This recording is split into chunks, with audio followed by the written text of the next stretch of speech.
Good evening বন্ধুরা, চলে এসেছি আজকে আমি যে বার্থ ইয়ারের লাস্ট নাম্বারটা নিয়ে কথা বলছিলাম। তো আজকে হচ্ছে নাম্বার 1। তো আজকে নাম্বার 1 নিয়ে আমি অন্য কথায় না গিয়ে আমি ডাইরেক্টলি শুরু করলাম।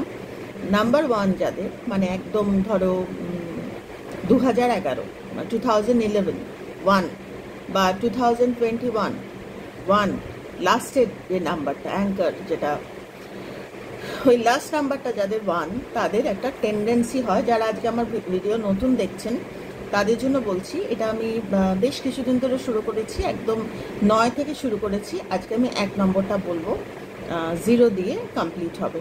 তো এটা কিন্তু ইন জেনারেল একটা স্টাডি, এটা ভাস্ট একটা স্টাডি। তার হয়তো সামান্য অংশ, মানে একেবারেই তো হয়তো অনেকের ক্ষেত্রে কাজে লাগবে না, কিন্তু যদি কারোর ক্ষেত্রে কাজে লাগে, যদি কারোর একটুখানিও উপকার হয়ে থাকে আইডেন্টিফাই করতে, কেননা অনেকের মধ্যেই সেই কোয়েস্ট একটা থাকে। আমার যেরকম নিজের একটা কোয়েস্ট, একটা খোঁজ ছিল যে আমার এত কিছু করেও আমি কেন ফুলফিল হই না। তো আমার নাম্বার 9, এবং আমি তাই জন্য শেষ থেকেই শুরু করেছিলাম বোঝানোর জন্য যে আমি আমারটা খুঁজে পেয়েছি যে কেন আমার ফুলফিল হয় না। এটা একটা প্রিভিয়াস একটা কার্মিক একটা প্যাটার্ন থাকে, একটা কানেকশন থাকে, যেই প্যাটার্নসগুলো আমরা ব্রেক করতে পারি না এই লাইফেও, এবং সেই কারণেই আমাদের কিন্তু ওই ফুলফিলমেন্টটা হয় না।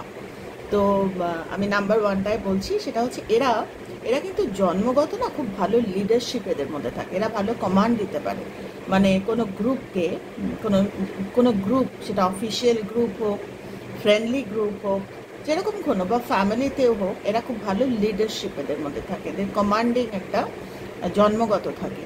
কেন কি, ওই পাস্ট যেটার জন্য আমার এই আলোচনাটা করা, কেননা যে কোনো নাম্বার আমরা আইডেন্টিফাই করে আমরা পড়াশোনা করলে আমরা বুঝতে পারবো, কিন্তু কথা হচ্ছে যে পাস্ট কিছু প্যাটার্নস থাকে, যেগুলো যদি আমরা ব্রেক করতে পারি তাহলে কিন্তু ভালো থাকা যায়।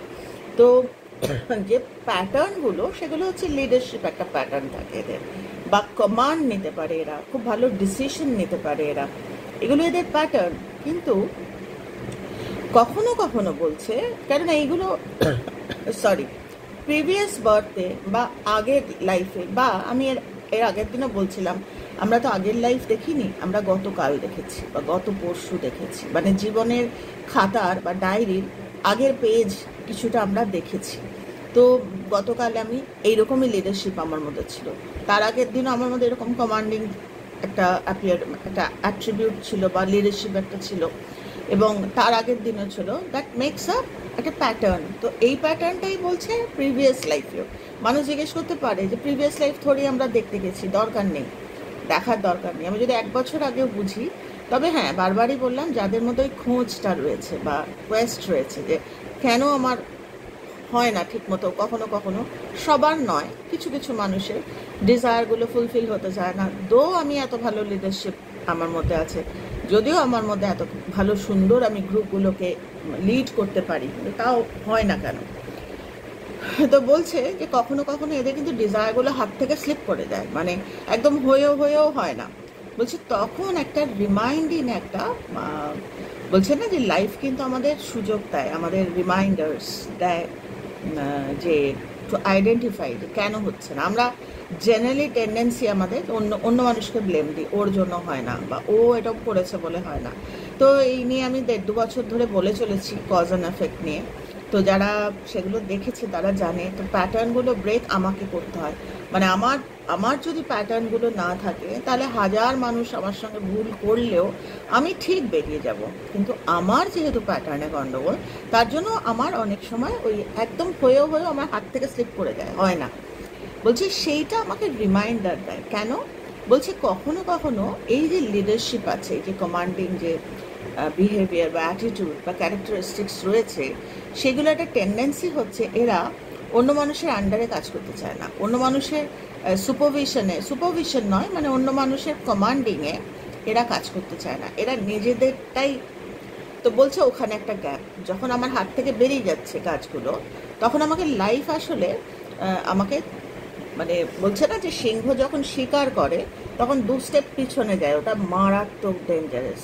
যখন যারা জিওগ্রাফিক ওই চ্যানেল বা বিবিসি, বিভিন্ন রকম যে ন্যাশনাল জিওগ্রাফি, এইসব চ্যানেলগুলো যারা দেখেন, আমি দেখি, তাই আমি বলছি যে এই অ্যানিমাল কিংডম এগুলো যদি আমরা দেখি না, অনেক জিনিস আমরা আমাদের কাছে ক্লিয়ার হয়ে যায়। তো সিংহ যখন শিকার করে না, মনে হয় যেন পিছিয়ে যাচ্ছে, আসলে পেছায় না, পেছাচ্ছে to get that energy back, তারপরে ওরা ঝাঁপিয়ে পড়ে। তো এও তাই, যখন আমাদের জীবনে কিছু আটকে যায়, শিশি ধরো কোনো একটা কৌটো আটকে গেল, তখন আমাদের হিউম্যান টেন্ডেন্সি আমরা ওটাকে ব্যাক পিছনে নিই। মানে আমি তো খুব করি, আপনারা করেন কিনা জানি না, আমি করি। যখন কোনো একটা কিছু আটকে গেল, কৌটো, কন্টেনার, তখন পিছনে নিয়ে আবার সামনে খুলি। তো এটাও ঠিক তাই, যখন আমি দেখছি যে আমি এত ভালো লিডারশিপ আমার মধ্যে আছে, বা কোনো একটা প্রজেক্ট আমি সুন্দর কমান্ড করে সবাইকে দিয়ে করিয়ে নিলাম, কিন্তু লাস্টে গিয়ে আমার হাত থেকে স্লিপ করে গেল। সবার ক্ষেত্রে নয়, বারবারই বলছি এটা ইন জেনারেল স্টাডি। তো যেখানে হচ্ছে বলছে এগুলো কার্মিক রিমাইন্ডার্স, তখন নিজেকে বুঝতে হয় যে আমি একমাত্র নই, আরও আমার গ্রুপে অন্য কেউ থাকতে পারে, তার কমান্ডিংয়েও আমি কাজ করব না। আই শুড বি মানে I should have that kind of ability বা দ্যাট কাইন্ড অফ অ্যাডপ্টেবিলিটি, যে আমি শুধু আমি নই।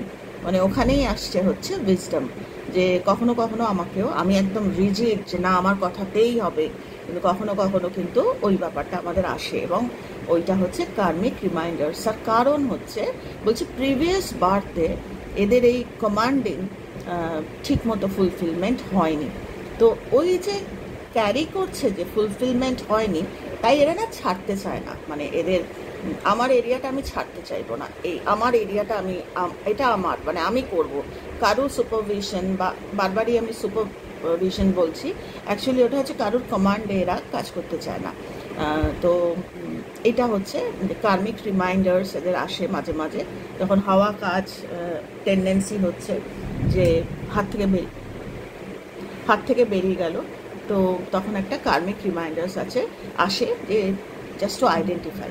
তো আমি কেন এটা বেরিয়ে গেল, আমি রাদার মানুষকে ব্লেম না দিয়ে আমি নিজের মধ্যে দেখি যে আমি এই এরিয়াগুলোতে একটু সাবমেসিভ হতে পারতাম, এই এরিয়াগুলোতে আমি একটু অ্যাডাপ্টেবল হতে পারতাম। যে কেউ হয়তো আমাকে একটা, আমার নিজের জীবনে এটা হয়েছে, আমার খুবই কাছের একজনের কথা আমি বলছি, আমি আমি অত ডিটেলে যাচ্ছি না, খুবই ক্লোজ আমার একজন মানুষ।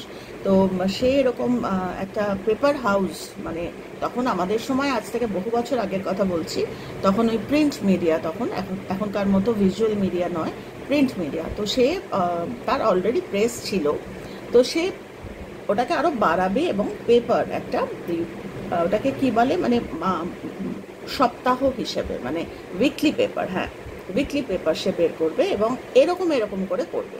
তো এটা আমি বলছি 2000, না এটা নানা করে আমি এক্স্যাক্টলি সালটা মনে নেই, তো বেশ অনেক কাল আগে, তখন আমি পড়াশোনা করছি এবং আমি তখন জার্নালিজম পড়ছি, এবং তখন আমি সদ্য পড়াশোনা করছি, তো বয়সে ছোট কিন্তু সদ্য পড়াশোনা করছি। তো আমি কিন্তু তাকে বলেছিলাম যে এটা করো না, এটা কিন্তু যে সেট আপটা করছো পেপারে, এটা কিন্তু চলবে না। মানে চলবে না বলতে এটা ঠিক নয়, মানে সাপ্তাহিক পেপারে যে ব্যানার হেডলাইন হবে কোথায়, বা নিয়ম, মানে রোজকার পেপারের একরকম সেট আপ, আর সাপ্তাহিক যে পেপার তার একটা আলাদা সেট আপ, যাতে মানুষের ইন্টারেস্ট থাকে, মানুষের ইন্টারেস্টটা কোথায় অ্যাঙ্কার নিউজ হবে। তো যারা করছিল তাদের লেআউটটা দেখে, যেহেতু আমি পড়াশোনা করছিলাম, আমাকে দেখিয়েছে, কিন্তু দেখানোটা আমাকে খুব একটা মানে ক্যাজুয়ালি নিয়েছে, জাস্ট দেখিয়েছে, ও তো কিছুই জানে না, পড়াশোনা করছে। কিন্তু ওই জায়গাটা যদি মানে বলে বোঝাতে পারবো না, এটা হয়তো আমি কখনোই বলবো না যে আমি বলেছিলাম শোনোনি, তা নয়, কিন্তু পেপারটা কিন্তু মারাত্মকভাবে ফেল করেছে, এবং তারপরে ওদের জীবন মানে রুইন হয়ে গেছে। কেননা যে ধরনের ওদের অস্তিত্ব ছিল, সেইটা কিন্তু এই পেপারে টাকা ঢেলে এই পেপার তৈরি করব, এবং পেপারে মানে ব্যাংকের প্রচুর লোনস, এই পেপার মানে এই কাগজটা বানাবো করে তারা কিন্তু মানে অনেক রকম কিছু থাকে, কিন্তু আমার বারবারই মনে হয় যে লেআউটটা কিন্তু একদম ঠিক ছিল না। মানে পেপার বিক্রিই হয়নি, মানে পেপারের যা প্রোডাকশন ছিল সেই হিসাবে। তো যাই হোক, এটার পিছনে হয়তো অনেক কারণ, আমি জাস্ট এক্সাম্পলটা শেয়ার করছি, জাস্ট টু কানেক্ট ওই ক্যারেক্টারিস্টিক্সটা, যে শুনবো না, আমি যেটা ঠিক করেছি আমি কমান্ড করছি, আমি আমার অবভিয়াসলি আমার পয়সায়, আমি আমার ইয়েতে।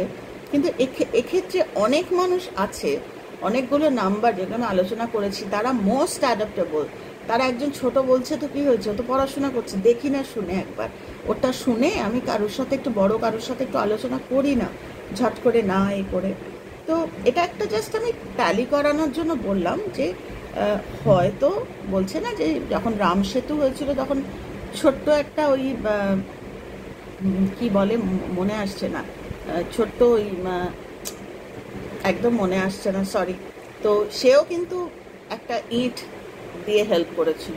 তোমাদের কারণ মনে থাকলে বলো, আমার আজকাল বয়সের সাথে সাথে না আজকাল ভীষণ ভুলে যাই সব কিছু।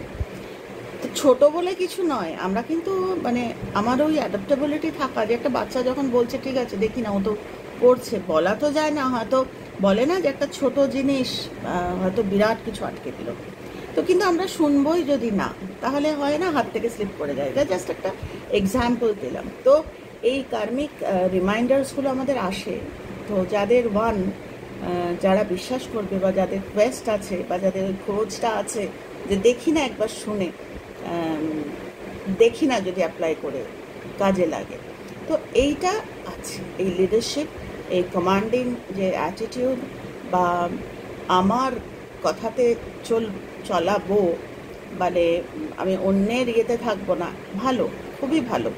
কিন্তু যখন যদি কখনো দেখি হচ্ছে না, তখন যদি স্টেপ ব্যাক করি, একটু যদি নিজেকে চেঞ্জ করে আমি করি, কেননা এটা কিন্তু ওই পাস্ট লাইফের সাথে একটা প্যাটার্ন রয়েছে, এই প্যাটার্ন যদি ব্রেক করতে যায় এরা সেল থ্রু করবে।